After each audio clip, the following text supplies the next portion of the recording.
Good morning. सुबह की सबसे बड़ी अपडेट घग्गर नदी को लेकर सिरसा के मल्लेवाला के पास घग्गर टूटी है। हालात बिगड़ रहे हैं क्योंकि गांव के पास बना सबसे छोटा बांध ओवरफ्लो होने के बाद पूरी तरह से टूट गया। हालांकि आबादी अभी सेफ है। बुड्ढा भाना और मल्लेवाला गांव के पास अब आबादी एरिया के पास पानी टच हो गया क्योंकि यहां पर पहले से ही सरकारी बांध के साथ पानी नहीं था, लेकिन अब सुबह सुबह वो मल्लेवाला के पास घग्गर का छोटा बांध टूटने के बाद पानी है वो अब आबादी के साथ टच हो गया है। पंचकुला में भारी बारिश और तूफान पिछले 3 घंटे से जारी है। घग्गर नदी एक बार फिर से उफान पर है। हिमाचल प्रदेश के पहाड़ों और पंचकुला और आसपास के क्षेत्र में भी हो रही मूसलाधार बारिश के चलते घग्गर नदी का जलस्तर बढ़ा है। नदी में उफान में बहकर आ रहे हैं पेड़ और मलबा। तो निश्चित तौर पर अब बारिश अगर होती है तो घग्गर फिर से उफान पर होगी। नमस्कार, तेज हरियाणा की सुबह की घग्गर नदी के इस लाइव अपडेट में आपका बहुत बहुत स्वागत है। पहली गुजारिश, यदि आपने चैनल को सब्सक्राइब नहीं किया तो सब्सक्राइब करें, बेल बटन भी दबाएं, फेसबुक पर हैं तो फॉलो जरूर कर लें। सबसे पहले शुरुआत करते हैं अब O2 और घग्गर में पानी का ताज़ा हाल क्या है।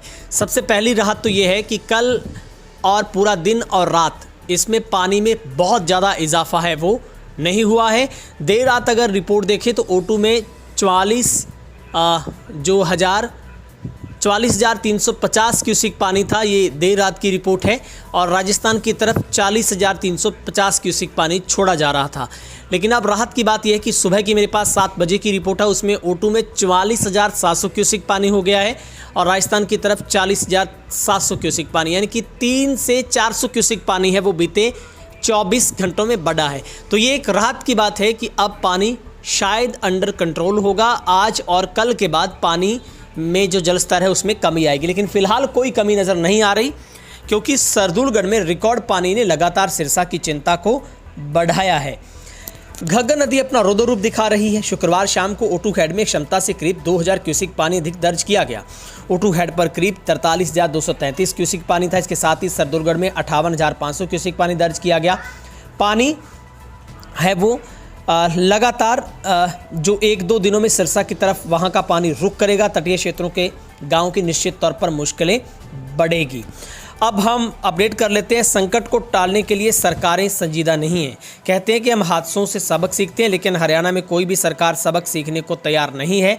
लगातार लोग हर बार फ्लड का सामना करते हैं और ठीक इसी तरीके से लोगों को अपनी जान को जोखिम में हर बार डालना पड़ता है।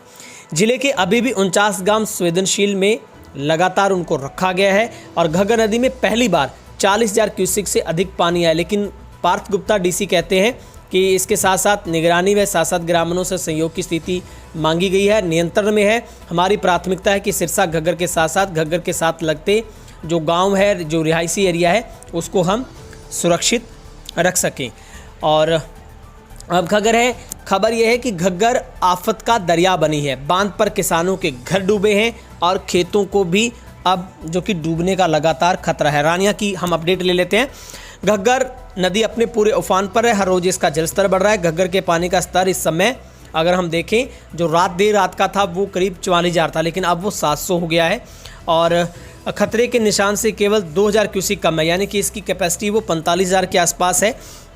लेकिन लगातार अपने स्तर पर जो लोग हैं वो बांध पर मिट्टी डालकर तटबंधों को मजबूत करने में जुटे हैं। किसान मुख्य सड़क बस्तियों में बांध लगाकर पानी को घुसने से रोक रहे हैं। घग्गर के हालात को देखते हुए शहर और आसपास के इलाकों में दहशत बनी हुई है।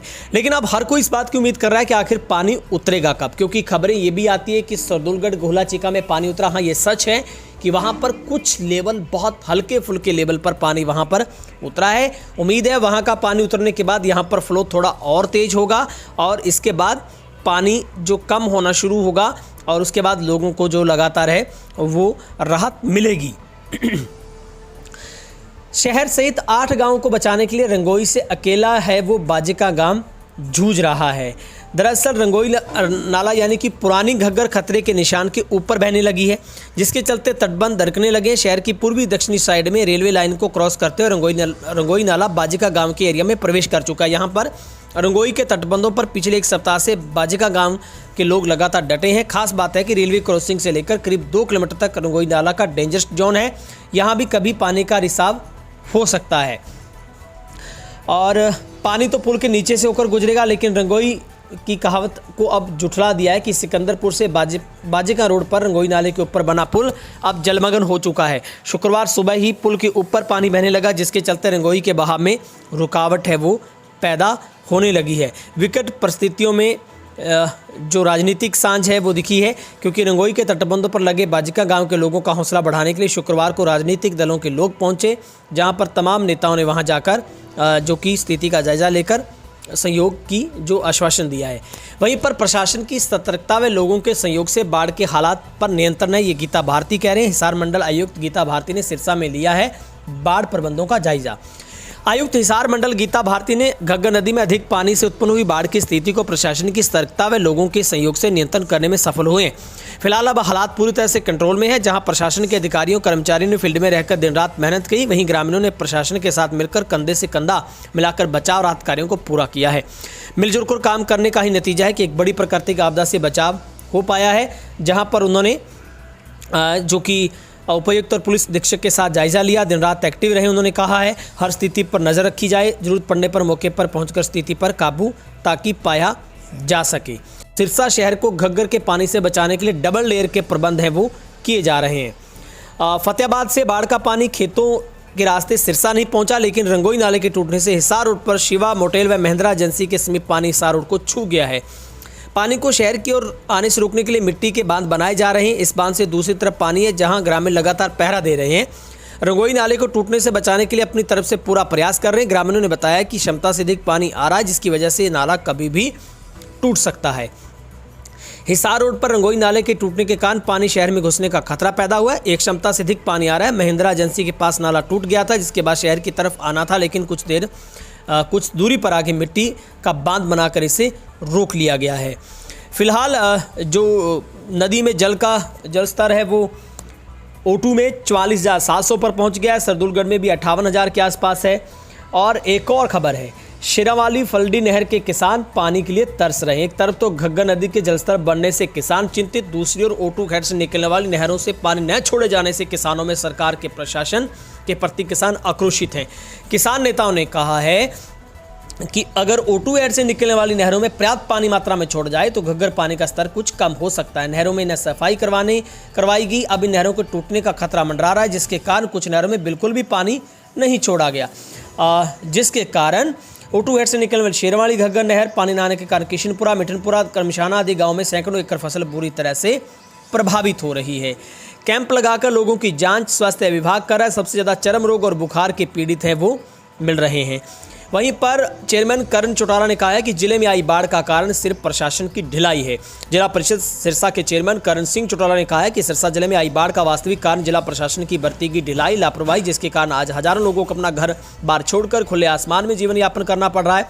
शुक्रवार को नीलो के जिला कार्यालय मीडिया से रूबरू होकर उन्होंने कहा कि करीब 2.5 करोड़ रुपए की राशि आई है, जिससे प्रशासन ने अब तक जिले की मात्र 27 पंचायतों में कुछ राशि आवंटित की। जिले में जिन गाँव में घग्गर गुजर रही है उन गाँव के तटबंधों को मजबूत करने की दिशा में प्रशासन पूरी तरह से अभी तक उदासीन है। तो ये आरोप प्रत्यारोप भी है।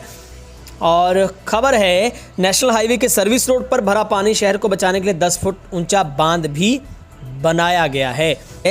O2 हेड से गांव फिरोजाबाद के समीप घग्गर के तटबंध को मजबूत करने के लिए मिट्टी डालने का काम तेजी से चल रहा है। प्रशासन ट्रैक्टर ट्रालियां लगाई गई हैं, किसानों ने स्वयं अपनी ट्रैक्टर ट्रालियां लगा रखी हैं, मिट्टी डालकर बांधों को मजबूत कर रहे हैं। और लगातार जो बुर्जी नंबर 26,000 गांव फिरोजाबाद में से लेकर ढानी, सतनाम सिंह, आसा सिंह, संता सिंह, थेड़ी मोर सिंह, नकोड़ा, नगराना के समीप तटबंध में मिट्टी डाली जा रही है। O2 हेड की स्थिति काफ़ी भयावह है। 44,000 क्यूसेक का आंकड़ा पार हो गया है। और जहां फिरोजाबाद के पास जहां बांध की चौड़ाई पहले से कम थी, वहां मिट्टी डालने के बाद उसे चौड़ा कर दिया गया, यानी कि किसी तरीके से अभी तक तो कोई खतरा नज़र नहीं आ रहा है। राज्य मंत्री ने भी बाढ़ प्रभावितों का गाँव का दौरा किया है। हरियाणा के श्रम रोजगार राज्य मंत्री अनूप धानक व दिग्विजय सिंह चौटाला ने सुविधाएं उन्होंने कहा कि प्रदान की जाएगी। सरकार उनकी भरपाई करेगी जिन भी नागरिकों का नुकसान हुआ है। और लगातार जो रंगोई नाले का पानी अगर सड़क पर पहुंचा है तो शहर बचाने का प्रशासन 2 जगह से इंतजाम कर रहे हैं। बाढ़ से बचाव को लेकर मोर्चाबंदी कर दी गई है। हाईवे की घर की दहलीज तक सता रहा है डूबने का डर। शहरवासी घरों के आगे अब अपनी दीवार बनानी भी शुरू कर गए हैं। शहर में पानी की सूचना पाकर शहरवासी घरों के आगे ईंटों की दीवारें बना रहे ताकि शहर में लोग पानी पर कंट्रोल कर सकें। 25 फुट पहुंचा है घग्गर का जलस्तर। 3 दिन से टूटे बांधों को मजबूत करने में लगातार जो लोग जुटे हुए हैं और उम्मीद है कि अगले 2 दिन में बहुत बड़ी जो राहत है वो किसानों को मिल पाएगी। और मैंने पूर्ण तरीके से कोशिश की है सिरसा की हर अपडेट को आप तक पहुंचाने की, और अब तक का आंकलन यही है कि शायद आज शाम के बाद कोई स्थिति में सुधार होना शुरू होगा, क्योंकि जिस तरीके से सरदुलगढ़ में पानी उतरा है, थोड़ी कमी आई है, उसके बाद अगले 2 दिन के बाद देखा जा सकता है कि आगे कमी आएगी। लेकिन कल जिस तरीके से 2000 क्यूसिक बढ़ा, लेकिन रात और अब तक सिर्फ 400 क्यूसिक पानी बढ़ पाया है। ऐसे में राहत जरूर की महसूस की जा सकती है कि आने वाले दिनों में अब राहत मिलेगी। लेकिन हरियाणा में अभी भी बाढ़ का प्रकोप जारी है और सिरसा में काफ़ी क्रिटिकल सिचुएशन है, क्योंकि अभी भी घग्गर खतरे के निशान के ऊपर बह रही है और अगर बारिश होती है तो निश्चित तौर पर मुश्किलें और भी बढ़ेगी। बहुत बहुत शुक्रिया। आइए हम सब मिलकर प्रार्थना करें घग्गर शांत हो, लोगों को अपने घरों में वापसी मिले और किसानों को फ़ायदा पहुँचे, इस इलाके में खुशहाली हो। शुक्रिया।